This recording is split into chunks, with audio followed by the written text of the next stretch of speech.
Bom, hoje a gente vai gravar um vídeo falando sobre os ataques que o Trump fez contra a Síria, né? É muito importante que a gente pense qual foi a motivação que o Trump teve, porque sem dúvida nenhuma a motivação do Trump não foram os horrores que sofreram as 100 pessoas que foram o alvo de um ataque com armas químicas que horrorizou o mundo inteiro na Síria.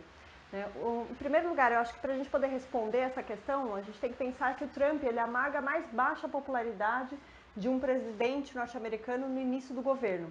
Até agora, o Trump ele não conseguiu aprovar o fim do Obamacare, que era o programa de saúde, né, da época do Obama.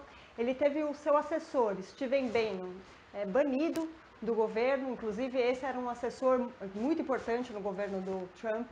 Ele tinha sido responsável pela infame lei anti-imigração. E isso não aconteceu só com ele, aconteceu com vários membros do governo, né, que tiveram que sair dos seus postos.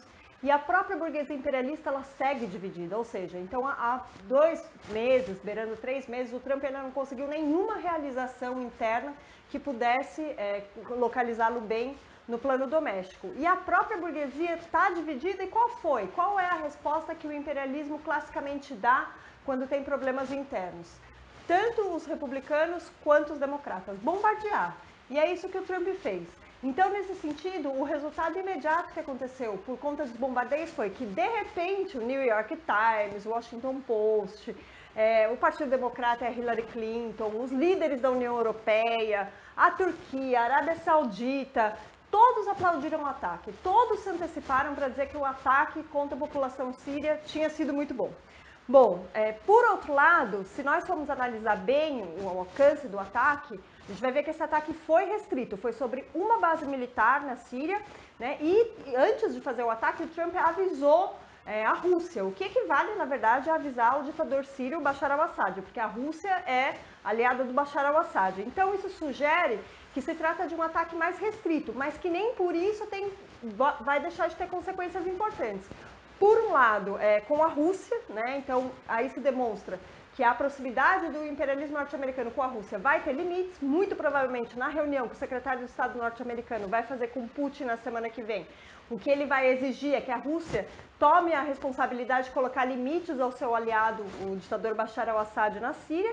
E, por outro lado, também a gente não pode deixar de notar que é muito curioso o momento em que aconteceu o ataque, porque enquanto o Trump estava lançando as suas bombas contra a Síria, o que aconteceu é que ele estava ali no meio de um jantar com o Xi Jinping, que é o presidente chinês.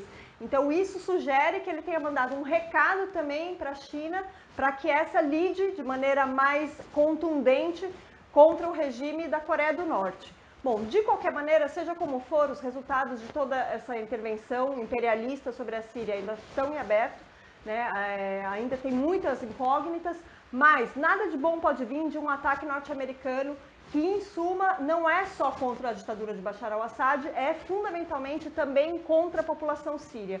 Então é muito importante que se combata mais essa faceta reacionária, xenófoba, imperialista que o governo Trump também demonstra no plano internacional e que, enfim, sugere que talvez ele avance para mais continuidade do que ruptura em relação ao período anterior e à política de Obama.